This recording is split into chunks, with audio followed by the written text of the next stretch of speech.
Now students, next topic is chemical properties of group 17. Okay, तो chemical properties में first property जो हम study करने वाले हैं वो है oxidation state. Oxidation states. Okay, तो ऑक्सीडेशन स्टेट की हम बात करें तो अगर फ्लोरीन का हम केस लेते हैं, ये हमारा फर्स्ट एलिमेंट है जो इस ग्रुप से रिलेटेड है, तो आपको ये तो पता ही है कि फ्लोरीन के पास वैकेंट डी ऑर्बिटल नहीं होता. ओके, वैकेंट डी ऑर्बिटल होता ही नहीं है. इस वजह से फ्लोरीन केवल -1 ऑक्सीडेशन स्टेट को ही शो करता है. ओके, बाकी जो अदर मेंबर्स है लाइक आपका क्लोरीन है, ब्रोमीन है, आयोडीन है, ये तीनों के तीनों -1, +1, +3, +5 एंड +7 ऑक्सीडेशन स्टेट को शो करते हैं. ओके, अब ये जो दो क्राइटेरिया बना हुआ है, देखिए एक बार +1 है, एक बार -1 है. ये सिचुएशन कब खड़ी होती है, ये ऑक्सीडेशन स्टेट आपको कब मिलता है? ठीक है, तो +1 ऑक्सीडेशन स्टेट आपको तब मिलेगा जब a halogen atom share an electron with the more electronegative element. Okay, जब ऐसे सिचुएशन बनती है तो ऑक्सीडेशन स्टेट जो हमें मिलता है वो +1 ऑक्सीडेशन स्टेट होता है. ओके, अब ये -1 ऑक्सीडेशन स्टेट हमें कब मिलेगा? देखिए, a halogen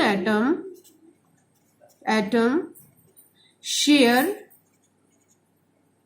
an electron with the lesser electronegative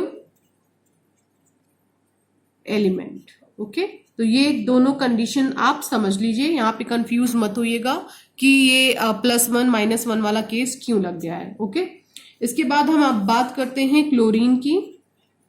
तो आपको पता है क्लोरीन का एटॉमिक नंबर होता है 17. ओके, और अगर आप वाओ के अकॉर्डिंग हम इसका इलेक्ट्रॉनिक कॉन्फ़िगरेशन लिखते हैं तो हमें मिलेगा 1s2, 2s2, 2p6, 3s2 and 3p5. Okay, अगर ग्राउंड स्टेट में हम शो करें, क्योंकि हम जानते हैं कि इस ग्रुप में जो मेन हमारा कॉन्फ़िगरेशन होता है वो हमें लास्ट के 2 से मिलने वाला है, मीन्स ns2 एंड np5 मिलता है. तो इसके अकॉर्डिंग अगर हम रिप्रेजेंटेशन दे ग्राउंड स्टेट में हैलोजन एटम में इलेक्ट्रॉन्स को फिल करें तो कुछ ऐसा सिस्टम हमें मिलेगा. देखिए, ये तो हमारा क्या हो गया है, ns ऑर्बिटल हो गया है, ये हमारा क्या हो गया है, np ऑर्बिटल हो गया है. और ये आपको पता ही है कि जो क्लोरीन है हमारे पास, उसके पास वैकेंट डी ऑर्बिटल होता है. ठीक है, देखिए फ्लोरीन के पास वैकेंट डी ऑर्बिटल नहीं होता, इसीलिए इसकी ऑक्सीडेशन स्टेट जो है केवल -1 ही रहती है. लेकिन क्लोरीन के पास वैकेंट डी ऑर्बिटल होता है. उस वैकेंट डी ऑर्बिटल को हम क्या कर देते हैं, यहाँ पे बना देते हैं, ये है हमारा Nd. ओके, तो अब हम क्या करते हैं, इसमें इलेक्ट्रॉन्स को फिल करते हैं. ये ग्राउंड स्टेट की बात है. ठीक है, ग्राउंड स्टेट में नंबर ऑफ इलेक्ट्रॉन 2 है, 1 2 3 4 5. ओके, तो अगर सिचुएशन कुछ ऐसी बन रही है तो इस सिचुएशन में जो ऑक्सीडेशन स्टेट बन सकता है वो बन सकता है -1 एंड +1. ओके, लेकिन अगर हम फर्स्ट एक्साइटेड स्टेट की बात करें, फर्स्ट एक्साइटेड स्टेट, ओके, तो फर्स्ट एक्साइटेड स्टेट में क्या होता है, देखिए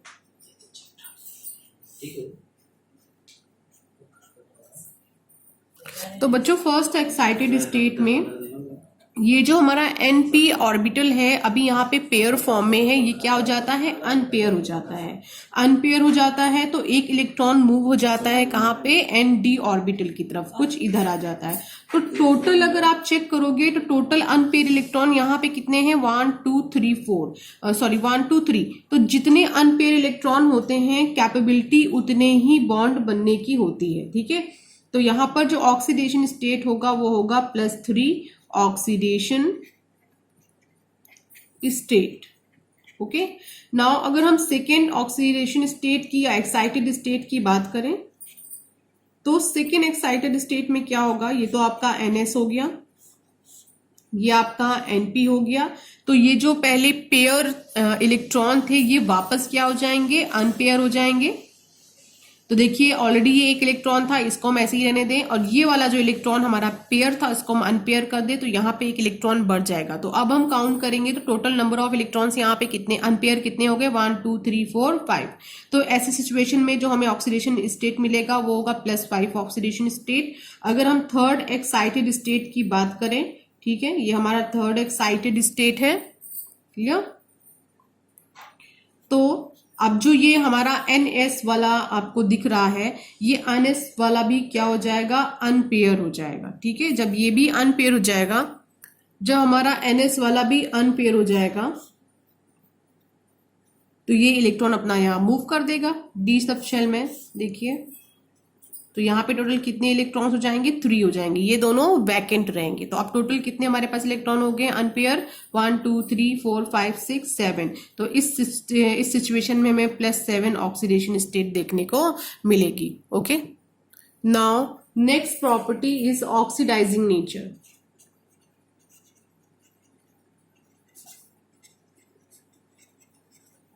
ऑक्सीडाइजिंग नेचर में क्योंकि हम ये जानते हैं बच्चों के जो हमारा हेलोजेंस होते हैं इनके पास ये स्ट्रॉन्ग टेंडेंसी होती है कि ये एक इलेक्ट्रॉन को एक्सेप्ट कर सकें, क्योंकि ये हमें पता है कि ये इलेक्ट्रोनेगेटिव एलिमेंट्स हैं, तो ये इलेक्ट्रॉन को अपनी तरफ अट्रैक्ट करने की कैपेसिटी रखते हैं, ठीक है। इसको हम समझते हैं कुछ इस रिएक्शन से। ये हमारे पास एक कोई भी मॉलिक्यूल है, एक्स की जगह पे आप हेलोजन फैमिली का कोई भी मेंबर रख सकते हैं, लाइक Cl Br I या कोई भी अदर एलिमेंट आप रख सकते हैं। जब ये इलेक्ट्रॉन को गेन करता है तो क्या बनाता है, X नेगेटिव बनाता है। ये देखिए मॉलिक्यूल है, मैं यहाँ पे हाफ लगा दे रही हूँ, ठीक है। अब रिएक्शन हमारी क्या हो गई है, बैलेंस हो गई है। तो आपको तो ये समझ में आ रहा होगा कि जो हेलोजेंस होते हैं वो एक इलेक्ट्रॉन को क्या करते हैं, गेन करते हैं। तो अगर आप ऑक्सीडेशन या रिडक्शन की बात करें इन टर्म ऑफ इलेक्ट्रॉन, तो ये आपको पता ही होगा कि gain of electron is equal to reduction. Okay, तो यहां पर देखिए क्या हो रहा है, गेन ऑफ इलेक्ट्रॉन हो रहा है, तो यानी इट मीन्स यहाँ पर हो क्या रहा है, रिडक्शन हो रहा है। तो अगर यहाँ पर रिडक्शन हो रहा है तो आपको पता होगा वो स्पीसीज जो रिडक्शन के लिए रिस्पॉन्सिबल होती है वो स्पीसी हमारी क्या कहलाती है, ऑक्सीडाइजिंग एजेंट कहलाती है, ऑक्सीडाइजिंग एजेंट कहलाती है। ओके, तो जो इतने भी हेलोजेंस हैं वो आपको पता होगा कि अब जाहिर सी बात है जितने भी हेलोजेंस हैं वो एक इलेक्ट्रॉन को गेन करते हैं। इट मीन्स जितने भी हेलोजेंस हैं वो सब के सब स्ट्रॉन्ग ऑक्सीडाइजिंग एजेंट की तरह बिहेव करते हैं। किसकी तरह बिहेव करते हैं, स्ट्रॉन्ग ऑक्सीडाइजिंग एजेंट की तरह। ओके, तो the oxidising power of halogens, जो हमारे हेलोजेंस हैं इनकी जो ऑक्सीडाइजिंग पावर की अगर हम बात करें तो टॉप टू बॉटम जाने पे, टॉप टू बॉटम मीन्स क्या होगा, फ्लोरीन से लेकर के आयोडीन तक आने पे ये क्या होती जाती है, डिक्रीज होती जाती है। ठीक है, तो इसका मतलब ये है कि जो सबसे ज्यादा टॉप मोस्ट, सबसे ज्यादा ऑक्सीडाइजिंग प्रॉपर्टी शो करता है वो कौन है, फ्लोरीन, और जो सबसे कम शो करता है वो कौन है, आयोडीन है। ओके, तो ये आप समझ लीजिए कि यहाँ पे हो क्या रहा है, gain of electron, it means क्या हो रहा है, रिडक्शन हो रहा है। और रिडक्शन आपको पता है, रिडक्शन के लिए जो स्पीसीज रिस्पॉन्सिबल होती है वो ऑक्सीडाइजिंग एजेंट की तरह बिहेव करती है, क्योंकि आप जानते हो कि हेलोजन फैमिली में ये हाई टेंडेंसी होती है कि वो एक इलेक्ट्रॉन को गेन करे। तो इट मीन्स हेलोजन फैमिली के जो मेंबर हैं वो सबके सब स्ट्रॉन्ग ऑक्सीडाइजिंग एजेंट की तरह बिहेव करते हैं। तो टॉप टू बॉटम जाने पे ये जो ट्रेंड है वो क्या होता है, डिक्रीज होता है, यानी ऑक्सीडाइजिंग प्रॉपर्टी का जो ट्रेंड है वो टॉप टू बॉटम क्या होता जाता है, डिक्रीज होता जाता है।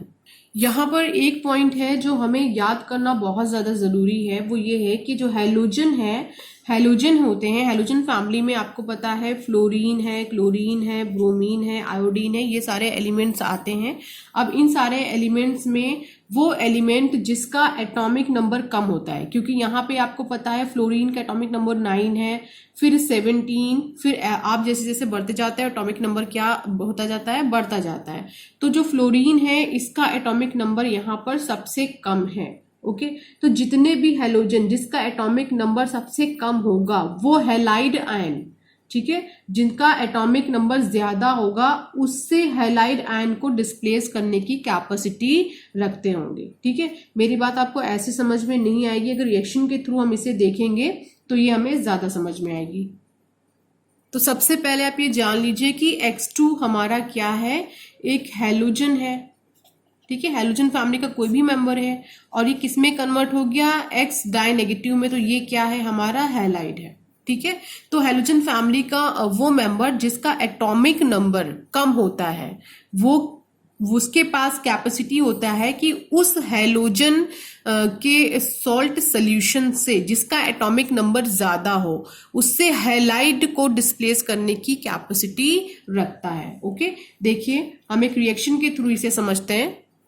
लाइक कि आपके पास Cl2 एक हैलोजन है और इस Cl2 के अलावा यहां पर आपके पास एक सॉल्ट है जो ऐसे हैलोजन फैमिली के मेंबर का है जो Cl2 से जिसका एटॉमिक नंबर ज्यादा है। तो Cl2 से एटॉमिक नंबर किसका ज्यादा हो सकता है, Br का। तो हम क्या करते हैं, Br का एक सॉल्ट ले लेते हैं। तो यहाँ पे क्या ले लेते हैं, NaBr ले लेते हैं। ठीक है, अब हम क्या करते हैं, रिएक्शन कराते हैं। जब हम रिएक्शन कंडक्ट कराते हैं तो ये Cl2 का एटॉमिक नंबर कम है, Br का एटॉमिक नंबर ज्यादा है। तो Cl2 के पास कैपेसिटी है कि ये ब्रोमीन के सॉल्ट सोल्यूशन से ब्रोमीन को डिस्प्लेस कर दे, ये कैपेसिटी क्लोरीन के पास है। ठीक है, तो देखिए क्या होगा, ये NaBr से Br को क्या कर देगा, डिस्प्लेस कर देगा और क्या बना लेगा, NaCl, खुद जाकर के इससे ऐड हो जाएगा। अब इस रिएक्शन को हम क्या करते हैं, बैलेंस करते हैं। ये रिएक्शन हमारी बैलेंस हो गई है। अगर इसी रिएक्शन को आप देखोगे अपनी एनसीईआरटी बुक में तो ये रिएक्शन आपको आयोनिक फॉर्म में लिखी हुई मिलेगी कुछ ऐसी, लाइक Cl2 होगा प्लस Br नेगेटिव, यानी उन्होंने सॉल्ट के फॉर्म में नहीं दिया, डायरेक्ट नेगेटिव के फॉर्म में दे दिया और उसके बाद उन्होंने यहाँ पे क्या बना दिया होगा, Br2 प्लस Cl नेगेटिव। अब हमें क्या करना है, इस रिएक्शन को बैलेंस करना है। तो ये रिएक्शन अब हमारी क्या हो गई, बैलेंस हो गई। तो चाहे आप ऐसे इस रिएक्शन को लिखो और चाहे आप आयोनिक फॉर्म में लिखो, कोई प्रॉब्लम नहीं, रिएक्शन दोनों सेम है। ठीक है, तो आप ये समझ लीजिए कि जो फ्लोरीन है इसका ऑक्सीडाइजिंग पावर सबसे ज्यादा है, तो फ्लोरीन का एटॉमिक नंबर सबसे कम है। बाकी इससे नीचे जो तीनों प्रेजेंट हैं यानी Cl, Br, I, ये तीनों को उनके सॉल्ट सोल्यूशन से डिस्प्लेस कर सकता है। और क्लोरीन अपने से नीचे वाले दोनों को उसके सॉल्ट सोल्यूशन से डिस्प्लेस कर सकता है और ब्रोमीन अपने से नीचे वाले को उसके सॉल्ट सोल्यूशन से डिस्प्लेस कर सकता है। हम एक एग्जाम्पल और ले लेते हैं। लाइक अगर हमारे पास Cl2 है, अब हम क्या करते हैं, यहाँ पे Br ना लेकर के ले लेते हैं NaI।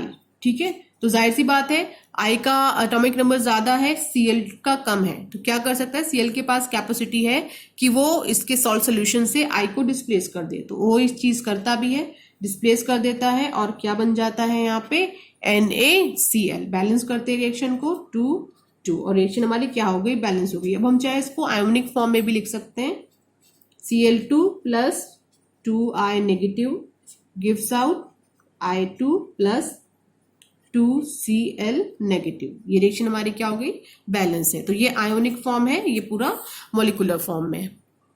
अगर हम चाहें तो Cl को ना ले लें, यहाँ पे Br को ले लें। तो एक बात याद रखिएगा, Br के ऊपर प्रेजेंट कौन है, Cl और F। तो ये Cl और F अगर कोई भी सॉल्ट सोल्यूशन बनाएंगे तो Br कैपेबल नहीं है, इसको जो है डिस्प्लेस नहीं कर पाएगा। लेकिन Br से नीचे कौन प्रेजेंट है, I, यानी I का एटॉमिक नंबर क्या है, ज्यादा है। तो ऐसा सॉल्ट सोल्यूशन जिसमें जो आयोडीन आयन से बना हुआ हो, आयोडेट हो, तो उसको वो डिस्प्लेस करने की कैपेसिटी रखता है। तो अगर यहाँ पर क्या है, NaI प्रेजेंट है, ठीक है, तो Br डिस्प्लेस कर देगा I को। तो यहाँ पे क्या बनेगा, I2 प्लस Br नेगेटिव। अब हम क्या करते हैं, रिएक्शन को यहाँ पे बनेगा NaBr, मैंने आयोनिक फॉर्म लिख दिया NaBr। रिएक्शन को हम बैलेंस करते हैं 2 और यहाँ पे लगेगा 2, रिएक्शन हमारी बैलेंस हो गई। अब हम चाहे तो इसको आयोनिक फॉर्म में भी लिख सकते हैं, यहाँ पे Br2 प्लस यहाँ पे डायरेक्ट हम क्या कर देते हैं I नेगेटिव गिव्स आउट, यहाँ पे क्या मिलेगा I2 plus Br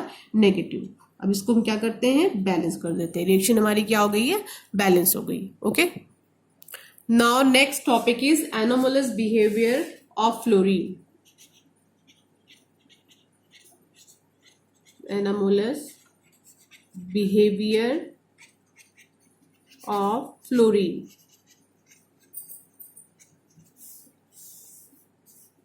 okay students, तो आप पहले भी एनामोलस बिहेवियर स्टडी कर चुके हो नाइट्रोजन का एंड ऑक्सीजन का। अब आप इस पर्टिकुलर ग्रुप में फ्लोरीन का एनामोलस बिहेवियर स्टडी करने जा रहे हो, और यहाँ पर भी सेम प्रॉब्लम है जैसे कि आपने नाइट्रोजन में पढ़ा था कि नाइट्रोजन अपने ग्रुप के अदर मेंबर से थोड़ा सा डिफरेंट प्रॉपर्टी को शो करता है।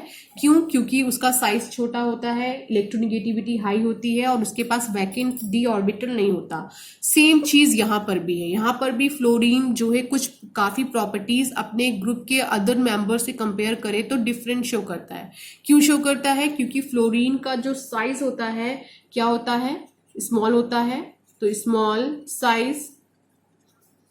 सेम सेकेंड है high electronegativity, high electronegativity.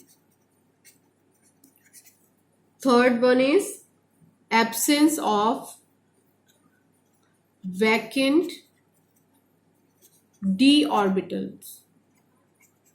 Okay, ये तीनों ऐसी प्रॉपर्टी हैं जिसकी वजह से जो फ्लोरीन है वो कुछ एबनॉर्मेलिटी शो करता है अपने ग्रुप के अदर मेंबर से अगर कंपेयर करें तो।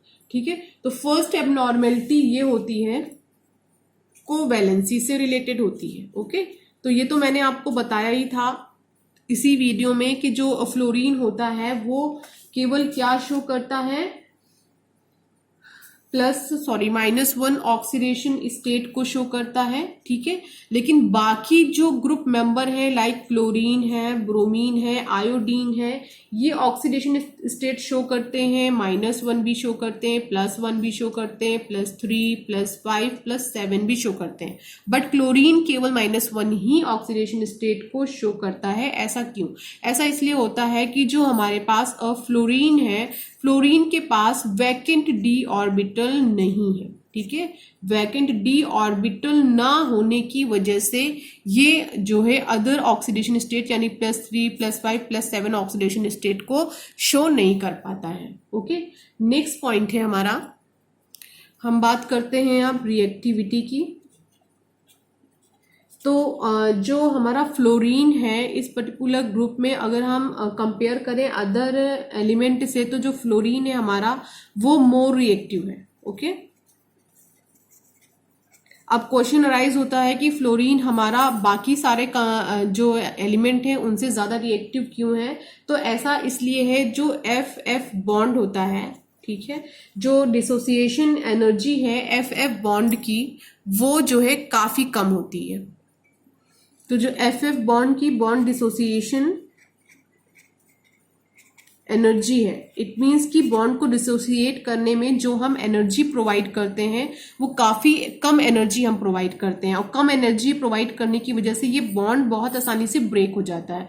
जितनी आसानी से बॉन्ड ब्रेक होगा जो पर्टिकुलर कंपाउंड है वो उतना ही ज्यादा रिएक्टिव होगा। ओके, तो बॉन्ड डिसोसिएशन एनर्जी जिसकी जितनी कम होगी वो उतना ही ज्यादा रिएक्टिव होगा। तो हम अगर कंपेयर करें तो बाकी सारे जो यहाँ पे प्रेजेंट हैं एलिमेंट, सबकी बॉन्ड डिसोसिएशन जो एनर्जी होती है वो F2 से ज्यादा होती है और F2 की सबसे कम होती है, इस वजह से ये सबसे ज्यादा रिएक्टिव है इस पर्टिकुलर ग्रुप में। Now next point is hydrogen bonding. Okay,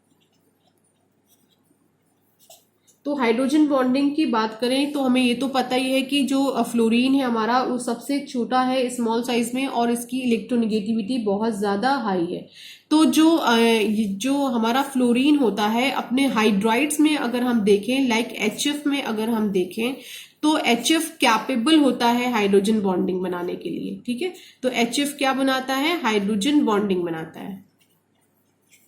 clear?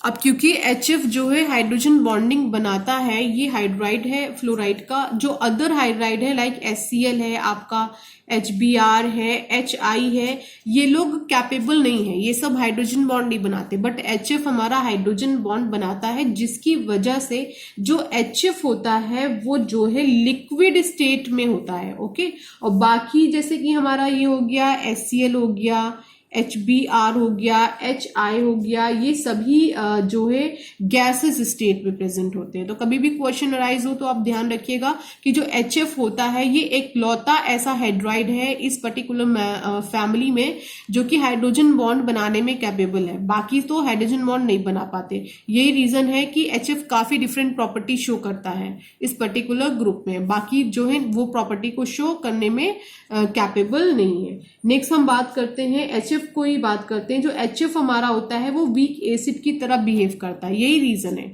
इसी रीजन की वजह से ये वीक एसिड की तरह बिहेव करता है। बाकी जो होते हैं वो सब स्ट्रॉन्ग एसिड हैं। ठीक है, तो HF हमारा यहाँ पे कैसा है, वीक एसिड की तरह बिहेव करेगा। बाकी जितने भी हैं एज कंपेयर टू HF सब के सब क्या है, स्ट्रॉन्ग एसिड है। ओके, तो अब हम बात करते हैं F2 की, वापस आते हैं। तो जो F2 है हमारा, F2 इज मोस्ट इलेक्ट्रोनेगेटिव, ये तो आप पहले से ही जानते हो, मोस्ट इलेक्ट्रोनेगेटिव एलिमेंट है। तो जो आयोनिक कैरेक्टर आपको देखने को मिलेगा F2 में, जो F2 अपने कंपाउंड बनाएगा उसमें सबसे ज्यादा हाई होगा आयोनिक कैरेक्टर। ओके, क्योंकि ये क्या है, मोस्ट इलेक्ट्रोनेगेटिव है, इसके पास कैपेसिटी है इलेक्ट्रॉन को गेन करने की, सबसे हाई टेंडेंसी को ये शो करता है। तो जो कंपाउंड बनाता है ज्यादातर जो है हाई आयोनिक कैरेक्टर को शो करते हैं। ठीक है, और F2 की अगर हम ऑक्सीडाइजिंग पावर की बात करें तो सबसे ज्यादा ऑक्सीडाइजिंग पावर होता है। ठीक है, ऑक्सीडाइजिंग पावर सबसे ज्यादा होता है, क्यों, क्योंकि इसका एटॉमिक नंबर सबसे कम होता है। ठीक है बच्चों, दूसरी एक और खास बात यह है कि जो HF है, ये HF जो है एक स्पेशल टाइप की रिएक्शन को शो करता है। आपको पता होगा ग्लास में क्या प्रेजेंट होता है, सिलिका या सिलिकेट्स आप बोल सकते हैं उसको, उसमें से ये Si को रिप्लेस करने की कैपेसिटी शो करता है। मैं रिएक्शन दिखाती हूँ, लाइक आपके पास Na2SiO3 है और ये आपके पास क्या है, HF। तो यहाँ पर जो आपका HF है ये F क्या करता है, यहाँ से रिप्लेस किसको कर देता है, ऑक्सीजन को रिप्लेस कर देता है, Na2Si F6 बनाएगा और यहाँ पे क्या रिलीज हो जाता है, वाटर मॉलिक्यूल। अब हम क्या करते हैं, रिएक्शन को बैलेंस करते हैं, रिएक्शन हमारी बैलेंस हो गई। तो ये स्पेशल टाइप की रिएक्शन है जो HF शो करता है, बाकी मेंबर इस ग्रुप के इस रिएक्शन को शो नहीं करते।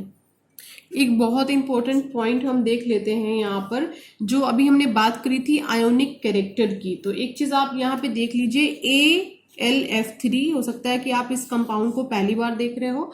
AlF3 ही एक ऐसा कंपाउंड है जो आयोनिक नेचर का है। ठीक है, बाकी अल्युमिनियम जितने भी हैलाइड बनाता है, एल्यूमिनियम जितने भी हैलाइड बनाता है, सारे के सारे हैलाइड क्या होते हैं, कोवैलेंट नेचर के होते हैं, इसलिए थोड़ा डिफरेंट है। ठीक है, तो सारे के सारे कोवैलेंट हैं, बस एक लौता ये आपको AlF3 मिलेगा जो कि आयोनिक कैरेक्टर को शो करेगा। ठीक है, ये काफी इंपॉर्टेंट पॉइंट है, इसको अपने माइंड में रखिएगा। ओके, आज के लेक्चर में इतना ही, कल हम कुछ और प्रॉपर्टीज स्टडी करेंगे। Okay, thank you class.